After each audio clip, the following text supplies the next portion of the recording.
All right, good evening. We're here to speak about an officer-involved shooting that occurred just a few hours ago. So the information that we are about to provide to you is preliminary and subject to change. With that, I'd like to introduce Chief of Department, Jeffrey Madry. Commissioner, thank you. Good evening to members of the media. Today's date, at approximately 5:20 p.m., pursuant to an investigation, members of the Brooklyn Warrant Squad responded to a building located at 485 East 21st Street, apartment 1E as in Edward. They were in search of a male who was wanted for a bench warrant and who also was suspected of other crimes. And I'll let the Chief of Detectives get into that later. But the detectives were able to enter the apartment. They were let into the apartment. As they walk through the apartment, they get to a rear bathroom where they observe a male, fully dressed, hooded sweatshirt on, is hiding in the bathtub.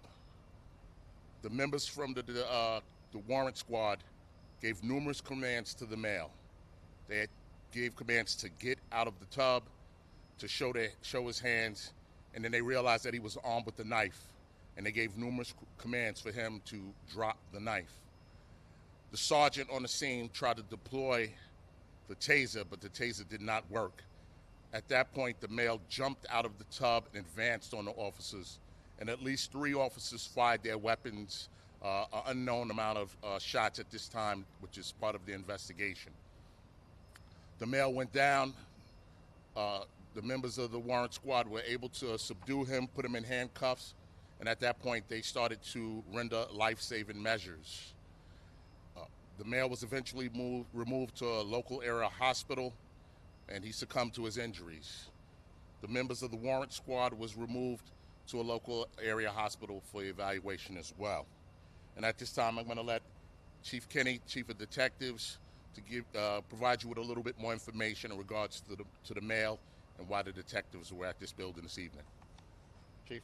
Thank you, Chief. The subject in regards to this investigation, his name is Vilmond Jean-Baptiste. He is a male, 38 years old. He resided in Brooklyn, New York.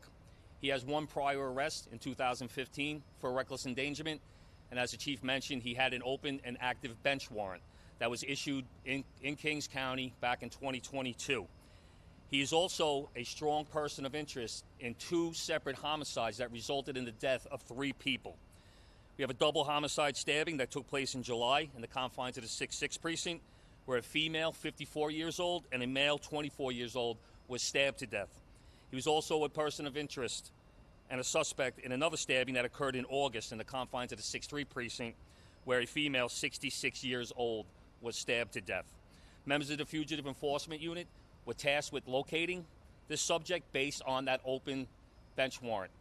When they arrived at this location, like the Chief said, an apprehension attempt was made, and unfortunately, he charged the officers with a knife, and they were forced to discharge their weapons. Okay. Prior to taking any questions, I'm going to have Commissioner Daughtry just speak about the use of the taser. Thank you very much, Deputy Commissioner Kaz Daughtry, Deputy Commissioner of Operations. The Taser X7. Now, you heard what Chief Kenny said. This individual, we like him, the suspect, for 3 homicides. 3. When the individual was inside of the bathroom, when the suspect was inside of the bathroom, the sergeant deployed this taser. The taser was ineffective. The sergeant then tried to take out another cartridge to insert into the taser when the suspect came out of the bathroom with a knife and almost attempted to stab our sergeant, and the officers were forced to use deadly physical force to take the suspect down. Thank you. Good. Take a couple questions All right, now. folks, we have time for some questions. We're going to start with Stefan Kim from WABC. Stefan. Precinct stabbing. Is he related to that victim? He has a relationship with the victim. His MO seems to be he begins to date older women, and then they allow him to reside in his house to use narcotics. So The relationship was romantic in nature. all right, folks, we're going to go over to WPIX McGee. Were bottles thrown at police officers when the suspect was thrown out? Yes. What happened? Was anyone injured? One officer was hit in the head with a bottle and removed to the hospital. Any other questions?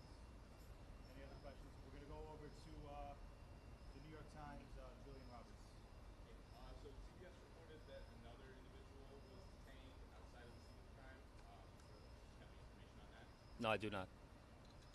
All right, folks. Thank you very much. Thank you for your time. Thank you. Thank you. Thank you. Chief, there's Yep. Chief, just hold it up. Don't move it. They're gonna film you right there.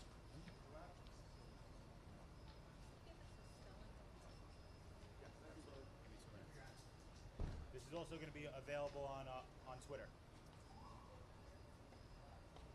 Which way you want it?